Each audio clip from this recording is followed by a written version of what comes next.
इसमें हम डिस्कस करेंगे कॉन्स्टिट्यूशनल बॉडीज। हमने उसमें प्रीवियस लेक्चर में डिस्कस की थी। इसमें नॉन कॉन्स्टिट्यूशनल बॉडीज के बारे में हम देखेंगे। देखो, नॉन कॉन्स्टिट्यूशनल बॉडीज ये हैं, ह्यूमन राइट कमीशन हो गए, central information commission CBC, national commission for minority, national commission for woman, national commission for child rights protection, central bureau of investigation, Lokayukta और लोकपाल। ठीक है। नेशनल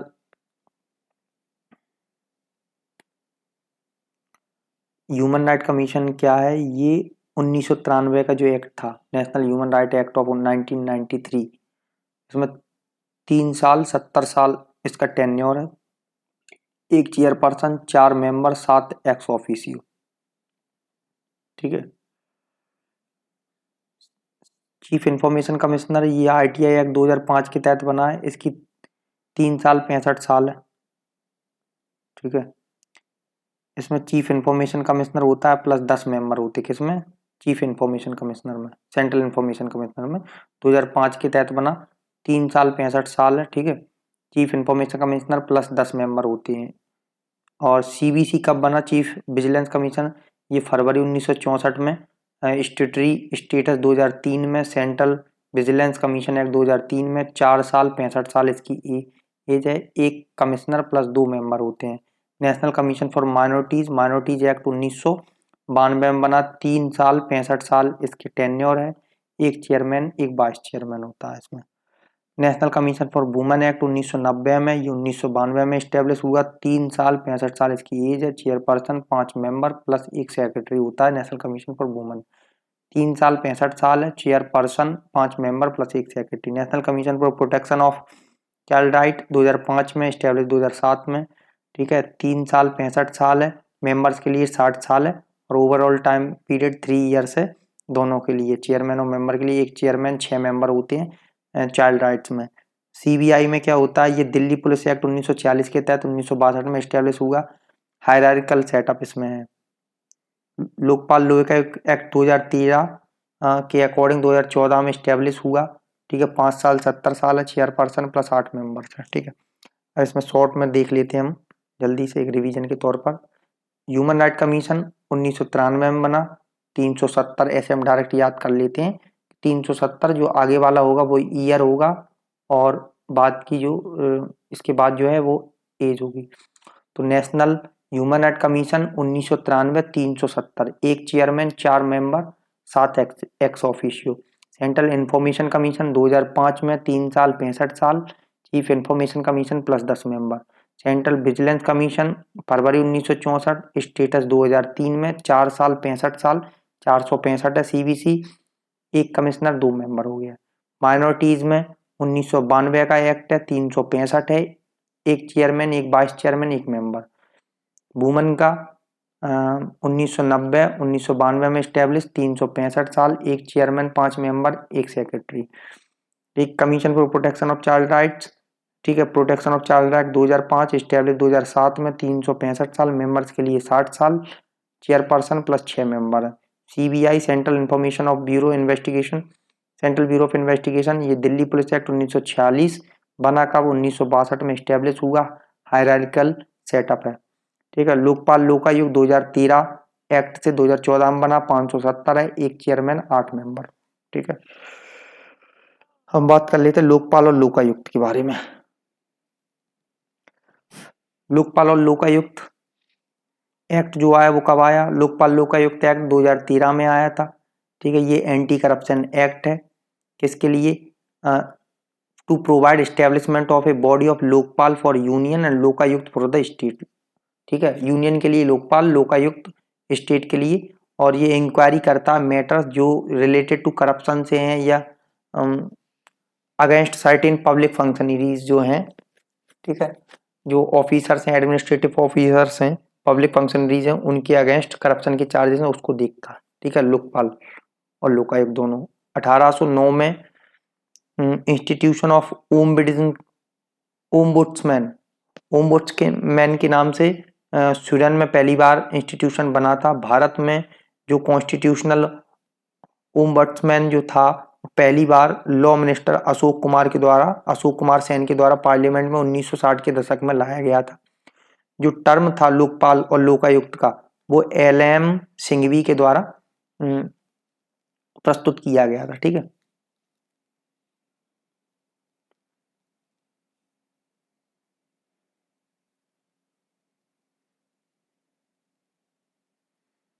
लोकपाल फॉर यूनियन देख लेते हैं। लोकपाल और यूनियन में, लोकपाल एक स्टैट्यूटरी बॉडी है।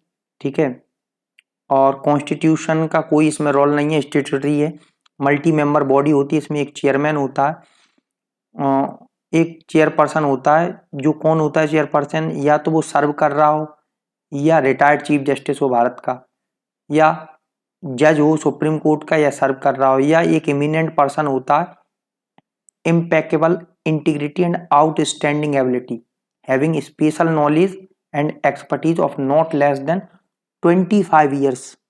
ठीक है, उसके पास स्पेशल नॉलेज होना चाहिए या एक्सपर्टाइज होना चाहिए लगभग 25 साल, मतलब 25 ईयर से कम नहीं होना चाहिए। In matters related to anti corruption policy, public administration, vigilance, finance including insurance, banking, law and management, इन सब फील्ड में वो 25 साल का उसको एक्सपीरियंस होना चाहिए कम से कम। 8 मेंबर होते हैं। ठीक है, जिसमें जो 50% जो आधे मेंबर होते हैं वो जुडिशियल मेंबर होते हैं। एक person shall be eligible to be appointed judicial member if, judicial member कब वो अपॉइंट होगा एक पर्सन, अगर वो जज रह चुका हो सुप्रीम कोर्ट का, या वो चीफ जस्टिस हो हाई कोर्ट का, या रह चुका हो। ठीक है, हम बात करते हैं रिजर्वेशन इन लोकपाल। 50% मेंबर लोकपाल के कहाँ से होंगे, SC ST OBC माइनॉरिटीज और वुमन। सिलेक्शन कमेटी में कौन कौन होता है, लोकसभा का स्पीकर होता है, लोकसभा का लीडर ऑफ अपोजिशन होता है। ठीक है, चीफ जस्टिस होता है, चीफ जस्टिस ऑफ इंडिया और जज ऑफ सुप्रीम कोर्ट कोई भी हो सकता है, या एमिनेंट जूरिस्ट होता है। तो ये मेंबर्स होते हैं किसकी, जो सिलेक्शन कमेटी होती है। ठीक है, इसकी हम इसमें देख लेते हैं कि इस्टेब्लिशमेंट देख लेते हैं। देखो, उड़ीसा में 1970 में, महाराष्ट्र में 1971 में, राजस्थान में 73 में, बिहार में 74 में, यूपी में 75 में, मध्य प्रदेश में 1981 में, ये इंपॉर्टेंट है, आंध्र प्रदेश में 83 में, हिमाचल प्रदेश में 1983 में। आंध्र प्रदेश और हिमाचल प्रदेश में एक ही समय पर बने हैं, जबकि मध्य प्रदेश में कब बना है, ये इंपॉर्टेंट है MPPSC के स्टूडेंट्स के लिए, 1981 में बना। यूपी में 75 में, बिहार में 74 में, राजस्थान में 73 में, महाराष्ट्र में 71 में, लेकिन फर्स्ट टाइम कब बना, उड़ीसा में 1970 में बना। ठीक है, अब ज्यूरिडिक्शन देख लेते हैं लोकपाल का। लोकपाल का ज्यूरिडिक्शन क्या है,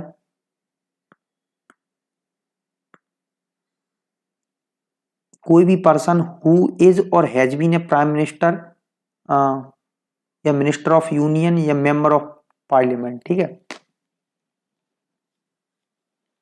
या तो PM हो या मिनिस्टर हो या MP हो। ठीक है, इसमें इंक्लूड होंगे। ग्रुप A, B, C और D के ऑफिसर और equivalent among from the public servant defined in the prevention of corruption act 1988, ये भी इसी में आएंगे। ठीक है, और एनी पर्सन हु इज और हैज बीन, है या रहा हो, ठीक है, तो वो भी इसी के दायरे में आएंगे। ए चेयरपर्सन और मेंबर और officer in any organisation establish by an act of parliament wholly और partly funded by the centre. ठीक है, सेंटर के द्वारा फंड किया जा रहा हो, या डायरेक्टर है, मैनेजर है, सेक्रेटरी हो, और any officer of society, association of person and trust wholly और partly finance by the government.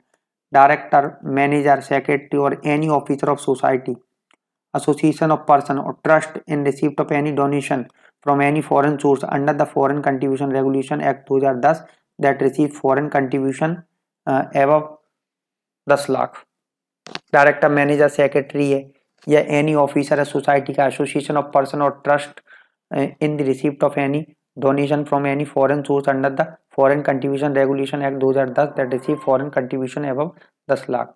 ठीक है, लोकायुक्त देख लेते हैं, इंपॉर्टेंट लोकायुक्त जो है, ऐसे लोकायुक्त हैं। कर्नाटक का 85 में, असम का 85 में, गुजरात का 86 में, पंजाब 95 में, ठीक है, दिल्ली 95 में, केरला 99, झारखंड 2001, छत्तीसगढ़ 2002, हरियाणा 2002, उत्तराखंड 2002, जम्मू कश्मीर 2002, वेस्ट बंगाल 2003, त्रिपुरा 2008, गोवा 2011 में। जम्मू कश्मीर और Delhi only are the only UTs to have Lokayukta. Delhi और जम्मू कश्मीर में यूटीज में है, ठीक है। नेशनल ह्यूमन राइट कमीशन के बारे में देख लेते हैं, ये भी इम्पोर्टेंट है।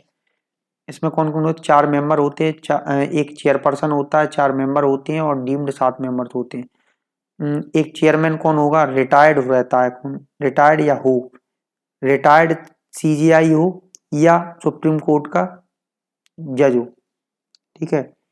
और मेंबर कौन कौन होते हैं? या तो सर्विंग जज या रिटायर्ड जज हो सुप्रीम कोर्ट का, या सर्विंग या रिटायर्ड जज हो हाई कोर्ट का, या 2 member from among the people having practical experience, knowledge और practical experience in matters relating to human rights. और जो 7 डीम्ड मेंबर्स होते हैं, जैसे SC commission, national commission for SC ST woman minorities OBC, protection of children, ठीक है, और person disabilities. तो ये 7 होते हैं deemed member, SC ST woman minority, SC ST woman minority, ठीक है। एससी पता है, एसटी पता है, तो ओबीसी भी पता होगा, वुमन भी पता है, माइनॉरिटी, चाइल्ड राइट और डिसेबिलिटी। डिसेबिलिटी वाले याद रखना, डिसेबिलिटीज, माइनॉरिटीज और चाइल्ड राइट।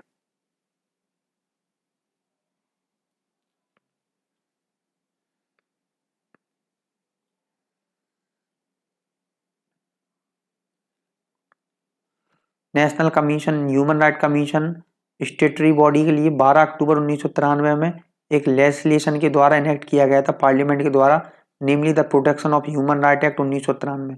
एक पर्सन चेयरपर्सन और member shall be hold office for a term of 3 years, earlier 5 years from date on which he enters upon his office until he attains the age of 70। मतलब 370 ऐसे याद रखो, पहले 5 साल होती थी, अब 3 साल के लिए चेयरमैन और मेंबर बनते हैं और 70 साल की उम्र तक उन्हें राइट रहता है।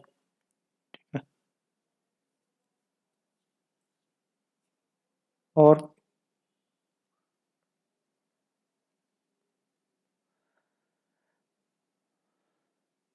एज पर section 12 the protection of human right act 1993 commission perform the following function. कौन कौन से फंक्शन है देख लेते हैं।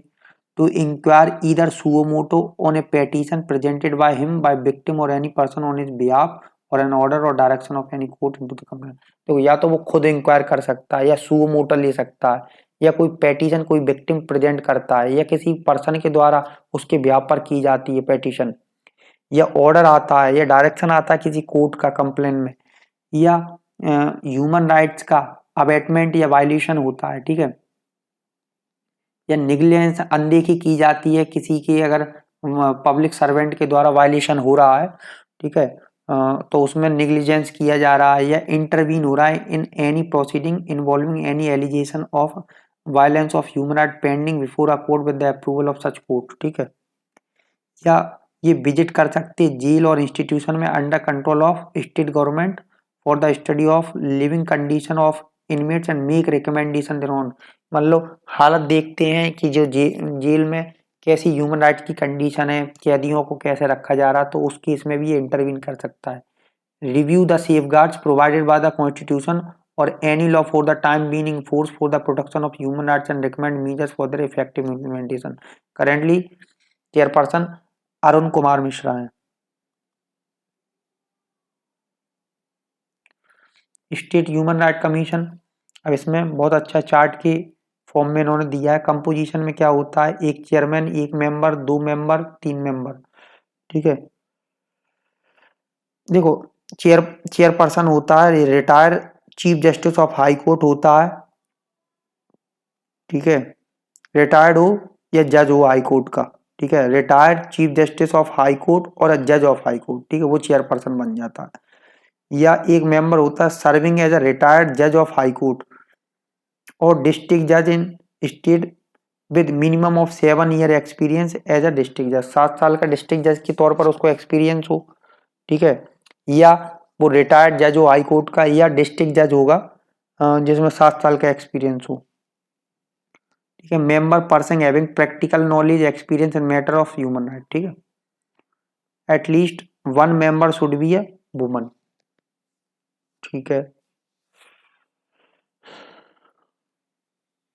स्टेट ह्यूमन राइट कमीशन का establishment year, protection of human right act 1993, appointment chairperson और मेंबर ये गवर्नर के द्वारा अपॉइंट करते हैं, रिकमेंडेशन होती कमेटी, जिसमें कौन कौन होता है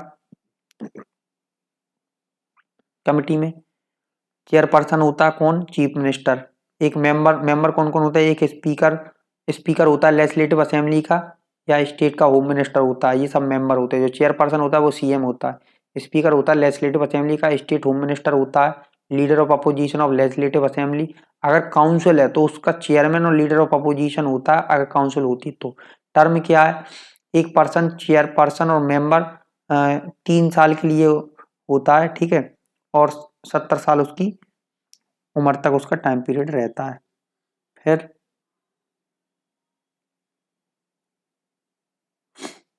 हम देखते हैं resignation, removal, terms, power and function. देखो रेजिग्नेशन क्या करता है? चेयरमैन और मेंबर होता है स्टेट ह्यूमन राइट कमीशन का, अपना रेजिग्नेशन दे सकता है, ठीक है, गवर्नर को कंसर्न स्टेट के। रिमूवल, चेयरपर्सन या मेंबर को स्टेट ह्यूमन राइट कमीशन का किसके द्वारा हटाया जाता है? प्रेसिडेंट के द्वारा हटाया। ग्राउंड्स क्या होते हैं?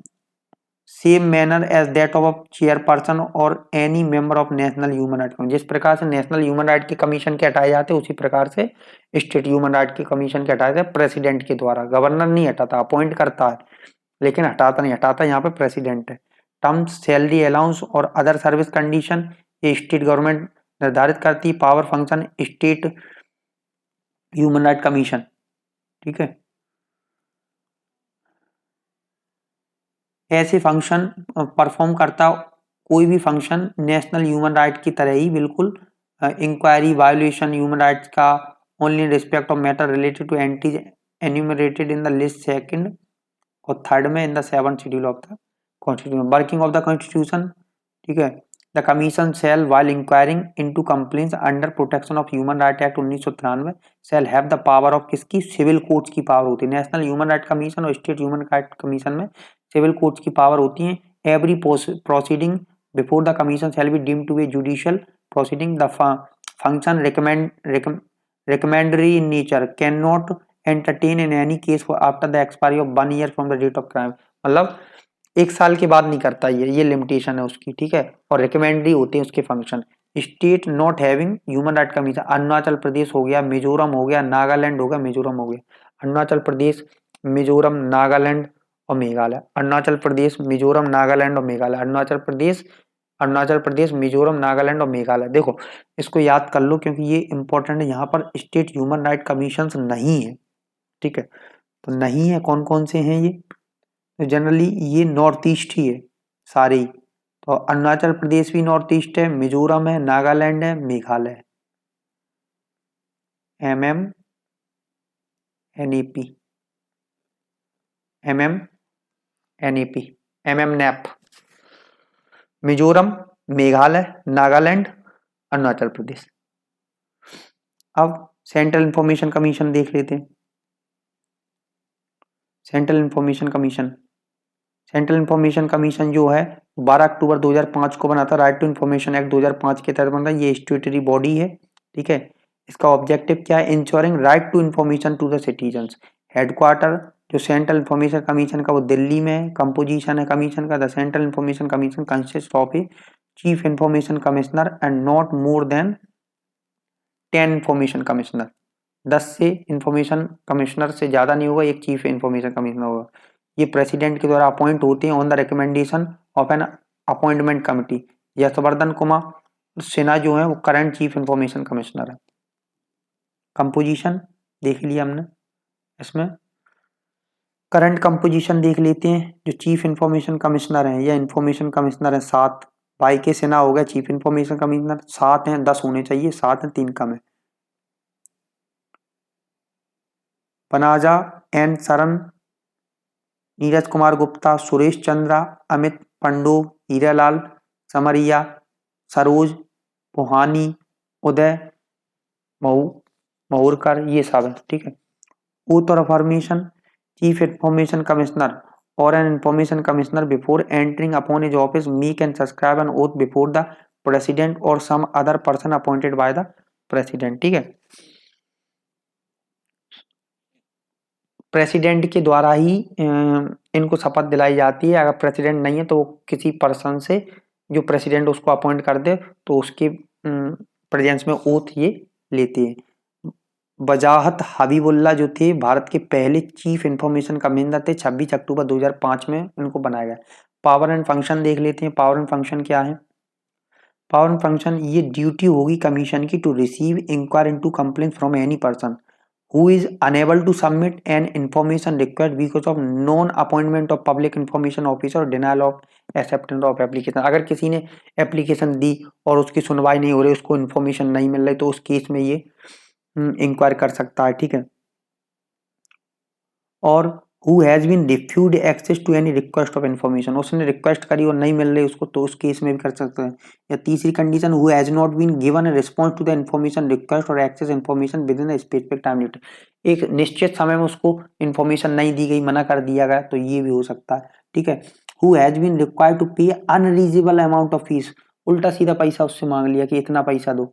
ठीक है। who has been given incomplete misleading या फॉल्स इंफॉर्मेशन दे दिए, मिसलीडिंग इंफॉर्मेशन दे दिया, अनरीजनेबल अमाउंट फी उससे मांग ली है, या स्पेसिफिक टाइम में उसको इंफॉर्मेशन नहीं दी है, तो इस केस में इंक्वायर कर सकता है इंफॉर्मेशन कमिश्नर। अब देख लेते हैं स्टेट इंफॉर्मेशन कमीशन। ये राइट टू इंफॉर्मेशन एक्ट 2005 में इसको स्टेटरी बॉडी बनी। ठीक है। इसमें एक स्टेट चीफ इंफॉर्मेशन कमिश्नर होता है, और इसमें भी 10 से अधिक नहीं हो सकते चीफ इंफॉर्मेशन, मैक्सिमम हो जाएगी लिमिट 10 मेंबर प्लस एक चीफ इंफॉर्मेशन कमिश्नर।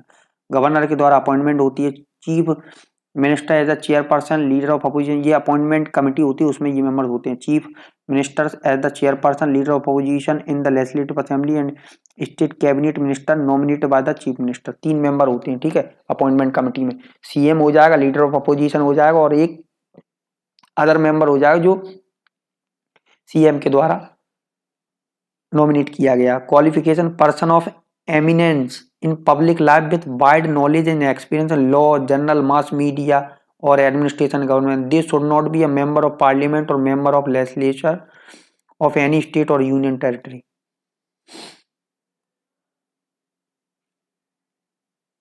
टेन्योर 3 साल 65 साल है, which average earlier by central government. 2019 का अमेंडमेंट हुआ, उसके अकॉर्डिंग 365, ऐसे याद रखो इसको। ठीक है। 365।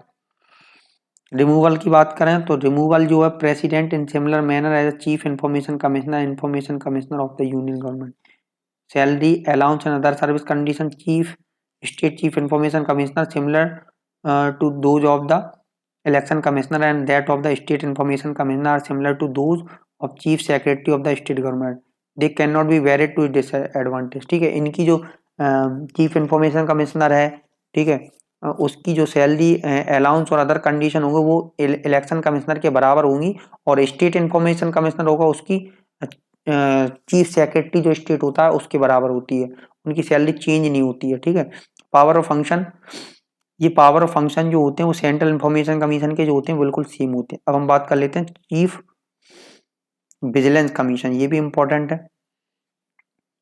सीबीसी, ये बहुत इंपॉर्टेंट है, करप्शन की चीज से रिलेटेड ये देखता है। Chief information commission government of India के द्वारा फरवरी 1964 में बना था। कब बना था? फरवरी 1964 में बना था। ये जो कमीशन है स्टेटरी बॉडी है। ये सेंट्रल इंफॉर्मेशन कमीशन एक्ट 2003 में बना। Composition, central vigilance commission, vigilance commissioner, chairperson Sanjay Kothari, not more then 2 members. Central bureau of investigation traces origin, special police establishment act था जो 1941 में एस्टेब्लिश हुआ, वहीं से इसके ओरिजिन मिलते हैं।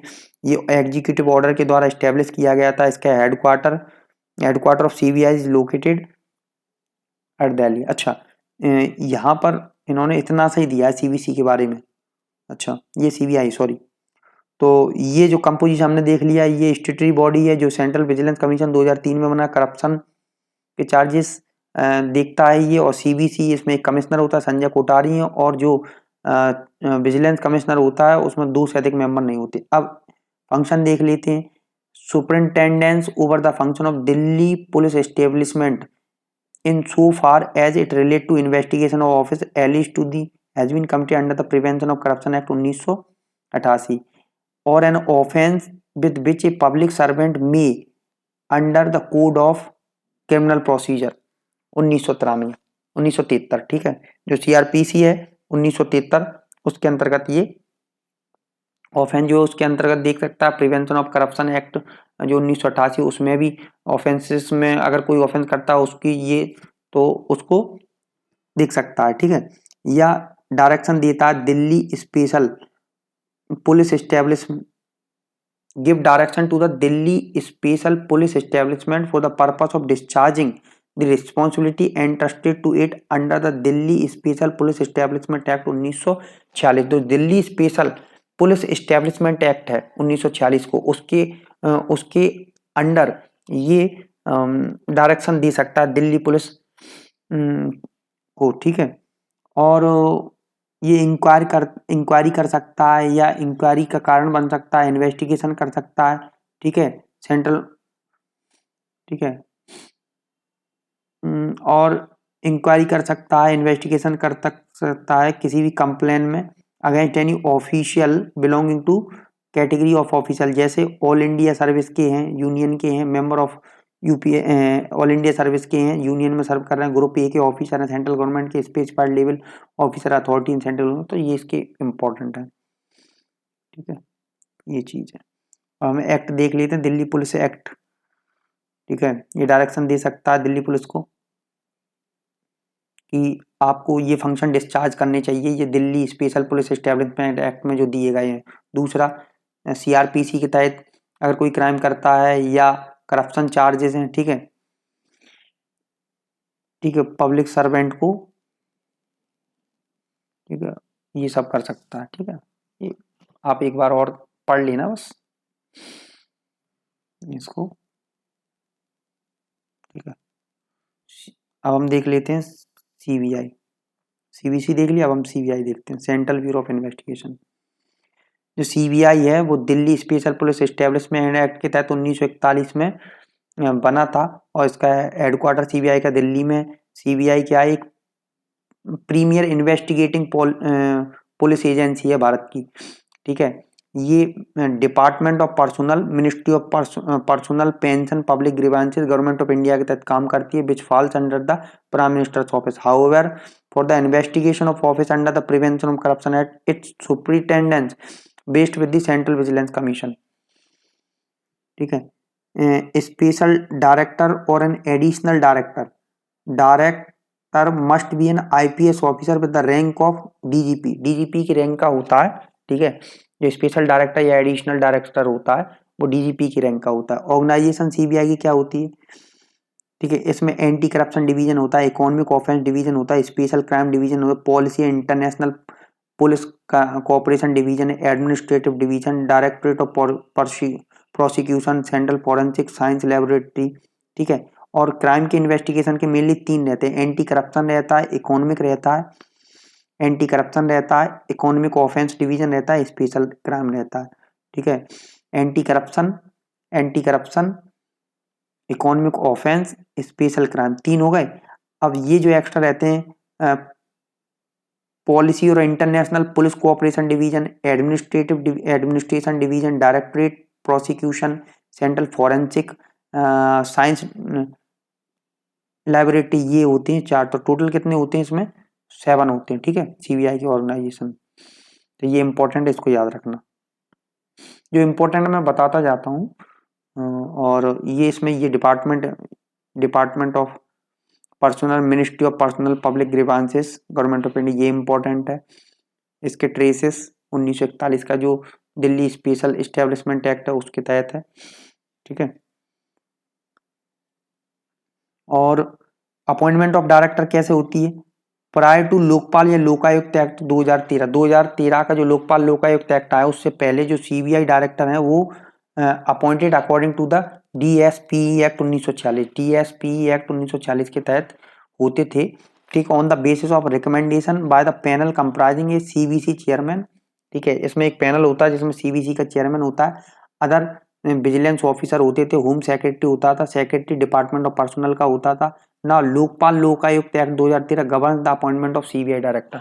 तो लोकपाल लोकायुक्त एक्ट जो है अभी CBI डायरेक्टर के अपॉइंटमेंट को देखता है। फंक्शन ऑफ CBI क्या होते हैं?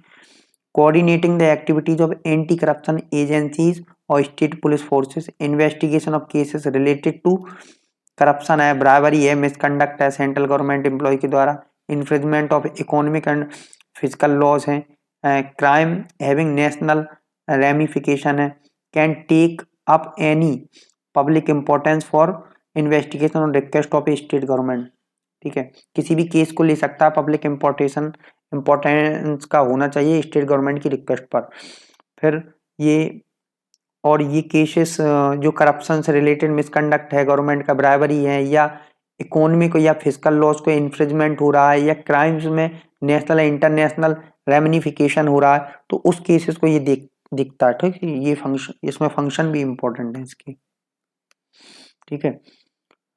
और अभी जो CBI का जो डायरेक्टर है उसको लोकपाल लोकायुक्त एक्ट के तहत होता है, ये भी इंपॉर्टेंट है इसमें, ठीक है। पहले किससे होता था? Delhi special police establishment act जो 1946 उसके तहत होता था, ठीक है, CBI का अपॉइंटमेंट। अब लोकपाल लोकायुक्त 2003 का एक्ट उसके अकॉर्डिंग होता है। हम देख लेते हैं नेशनल कमीशन फॉर माइनॉरिटीज, ठीक है। नेशनल कमीशन फॉर माइनॉरिटी एक फोरम है अपील के लिए जो कि सेटअप किया गया सेफगार्ड करने के लिए जो माइनॉरिटीज कम्युनिटी उनके इंटरेस्ट को।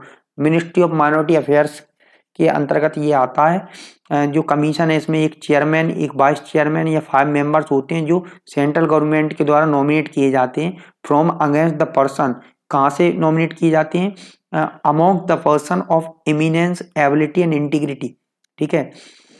Provided that 5 member including the chairman should be from among the minority community, ठीक है।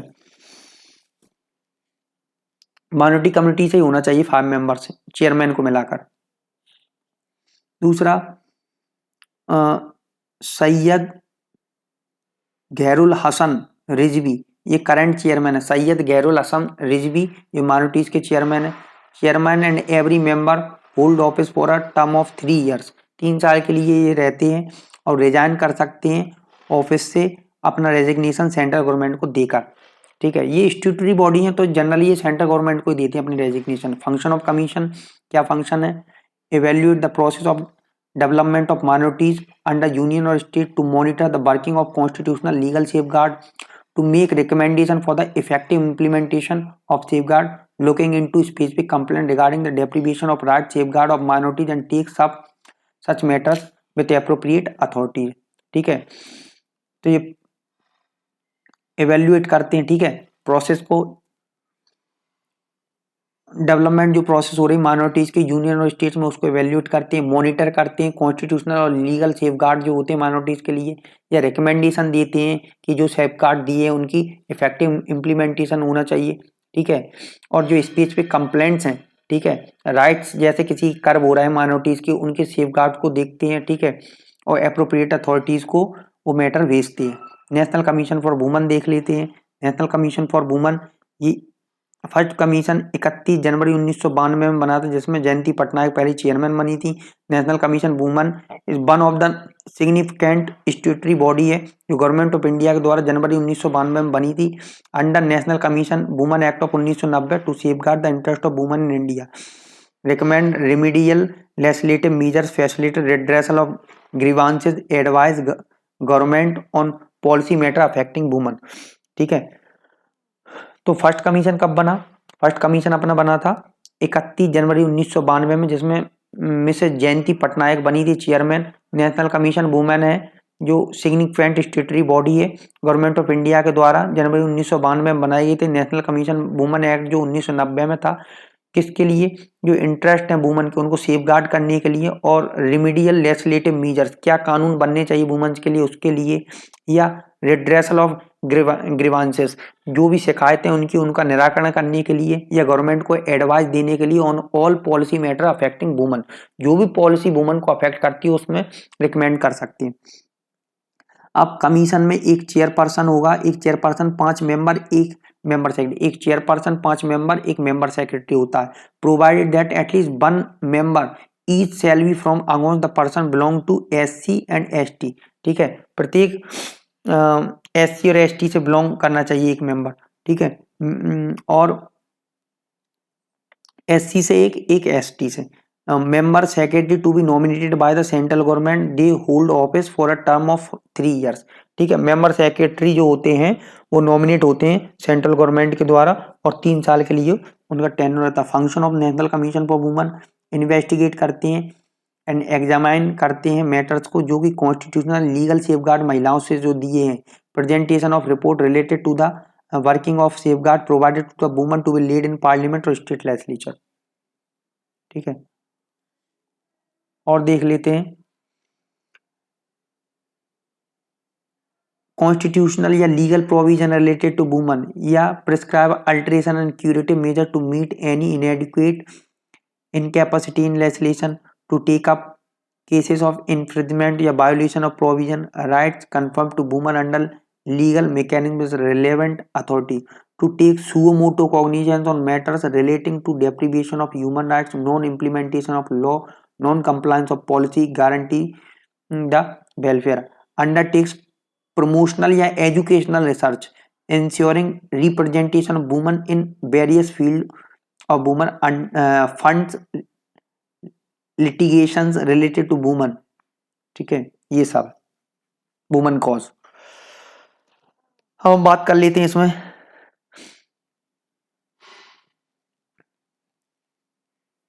National commission for child rights.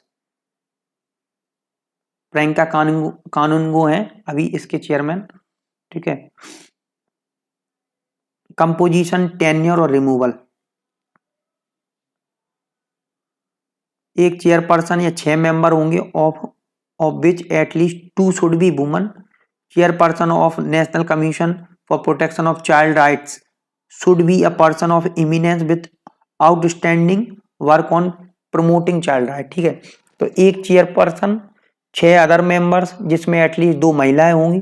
ठीक है, और चेयरपर्सन जो होगा इसको आउटस्टैंडिंग एक्सपीरियंस होगा। ठीक है, चाइल्ड राइट्स के प्रमोशन में उसको बनाया गया जाएगा। टेन्योर क्या है, चेयरपर्सन या मेंबर होता है।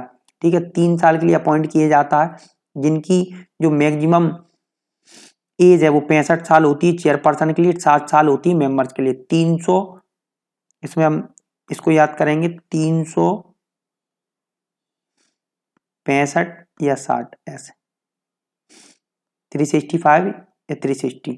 मेंबर के लिए 65 साल, मेंबर के लिए 60 साल और चेयरपर्सन के लिए 65 साल, तो 365 साल चाइल्ड के लिए। ठीक है, और रिमूवल की अगर हम बात करें तो रिमूवल में central government can remove the chairperson from his office on the ground of proven misbehaviour और इनकैपेसिटी के बेसिस पर। अब नीति आयोग के बारे में देख लेते हैं जल्दी से। National institute for transforming India also called NITI Aayog was found by resolution of union cabinet on 1 जनवरी 2015 को, जिसने प्लानिंग कमीशन को रिप्लेस किया। इसका जो चेयरपर्सन होता है PM होते हैं और वाइस चेयरमैन जो होते हैं जो डॉक्टर राजीव कुमार हैं। ठीक है, अभी ये चेंज हो गए, आप देख लेना लेटेस्ट कौन है। ठीक है, आई थिंक सुमन बेरी है वाइस चेयरमैन सुमन बेरी हैं और PM के द्वारा अपॉइंट किया जाता है। और इसकी जो रैंक होती है वाइस चेयरमैन की वो कैबिनेट मिनिस्टर के बराबर होती। 3 इसमें फुल टाइम मेंबर हैं, BK सारस्वत, BK पॉल और रमेश चंद्र, और इनकी जो रैंक होती है वो मिनिस्टर ऑफ स्टेट। ठीक है, पार्ट टाइम 2 मेंबर होते हैं from leading university research organisation on rotation. Ex officio member 4 ex officio member होते हैं from against the union council of minister nominated by the union council of minister से होते हैं, जो PM के द्वारा नॉमिनेट किए जाते हैं। 2 पार्ट टाइम मेंबर होते हैं। ठीक है, जो यूनिवर्सिटीज हैं, रिसर्च ऑर्गेनाइजेशन है, रोटेशनल बेसिस पर उनको चुना जाता है। रमेश चंद्र, वी के सारस्वत, वी के पॉल इसके फुल टाइम 3 मेंबर हैं, जिनकी जो रैंक होती है वो मिनिस्टर ऑफ स्टेट के बराबर होती है। ठीक है, रैंक जो होती है मिनिस्टर ऑफ स्टेट के बराबर होती है। और ये अभी सुमन बेरी हैं इसके वाइस चेयरमैन। ठीक है, रमेश चंद्र, वी के सारस्वत, वी के पॉल इसके मेंबर्स हैं, और इनकी जो वाइस चेयरमैन है इसकी जो रैंक होती है वो कैबिनेट मिनिस्टर और मिनिस्टर ऑफ स्टेट रहते हैं मेंबर्स। ठीक है, 2 पार्ट टाइम होते हैं, यूनिवर्सिटी से रहते हैं, रिसर्च ऑर्गेनाइजेशन से रोटेशन बेसिस पर रहते हैं। 4 मेंबर एक्स ऑफिशियो होते हैं जो यूनियन काउंसिल ऑफ मिनिस्टर से पीएम के द्वारा नॉमिनेट किए जाते हैं। चीफ एग्जीक्यूटिव सीईओ, ठीक है, ये पीएम के द्वारा अपॉइंट किए जाते हैं। और रैंक इनकी सेक्रेटरी ऑफ गवर्नमेंट, मतलब चीफ सीईओ जो होता है उसकी secretary of government of India के बराबर होती है।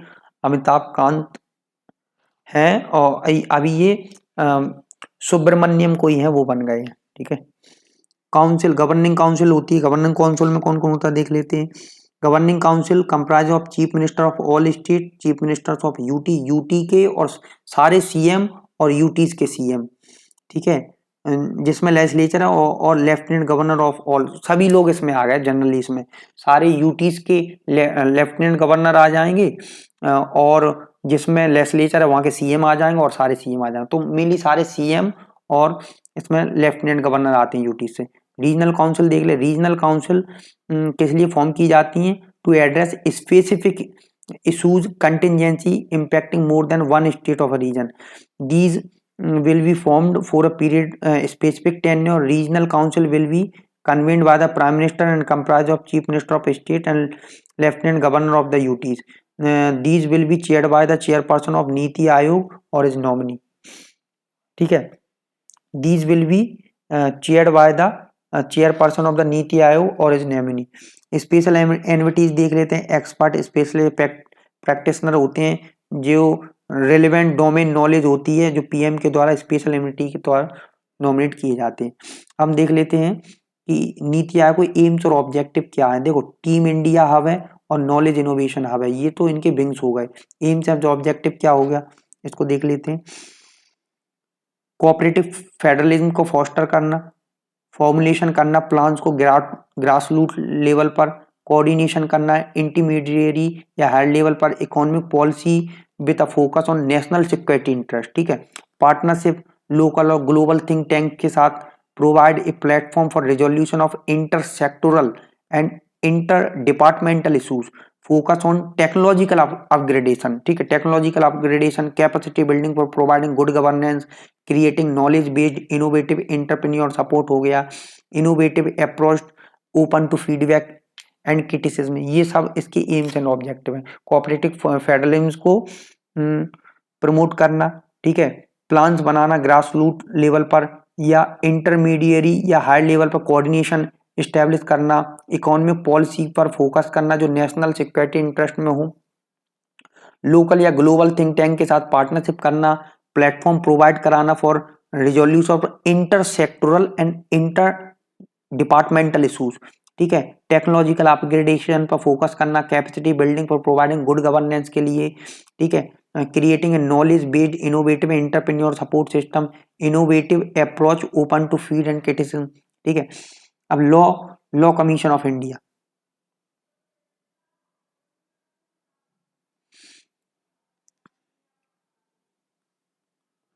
फर्स्ट लॉ कमीशन 1834 में चार्टर के द्वारा 1833 का जो चार्टर आया था 1833, उसमें पहली बार 1834 में उसी के बेसिस पर फर्स्ट लॉ कमीशन आया था, जिसमें लॉर्ड मैकॉले थे।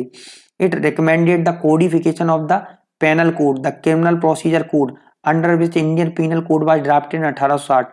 आफ्टर दिस, देखो क्या हुआ कि इस चार्टर एक्ट ने रिकमेंड किया कोडिफिकेशन इंडियन पीनल कोड का और क्रिमिनल प्रोसीजर कोड का, जिसके अंतर्गत इंडियन पीनल कोड ड्राफ्ट हुआ 1860 में। ठीक है, इसके बाद 3 मोर कमीशन आए प्री इंडिपेंडेंस इंडिया में 1853 में, 1861 में, 1879 में। In independent India first law commission जो 1955 में, पहला लॉ कमीशन कब बना? इंडिपेंडेंट इंडिया में 1955 में। पहला लॉ कमीशन बिफोर इंडिपेंडेंस 1834 में जो चार्टर एक्ट था 1833 उसके बेसिस पर बना था, ठीक है। और ये जो फर्स्ट लॉ कमीशन था 1955 वाला इंडिपेंडेंट इंडिया के, इसमें एम.सी. शीतलवाड़ जो अटॉर्नी जनरल थे उसको चेयरमैन उन्हें बनाया गया था, ठीक है। Since then 21 law commission has been appointed with a fixed term of 3 year, 3 साल के लिए बनाया गया। 21वें law commission justice B S. Chauhan के द्वारा कंप्लीट 3 ईयर टेन्योर ऑन 31 अगस्त 2018। 22वां law commission yes to be constituted. Function of law commission review और repeal of absolute law, advisory function related to law and justice administration, carrying post audit for socio economic legislation, suggesting enactment of new legislation. तो ये सारे इसके function है, ठीक है। Obsolete laws हैं उनको रिव्यू करना, रिपील करना, या एडवाइजरी फंक्शन है जो लॉ और जुडिशियल एडमिनिस्ट्रेशन से रिलेटेड हैं उनको देखना, या carrying post audit for socio economic legislation या suggesting enactment of new legislation, ये सब हो गया, ठीक है। Okay then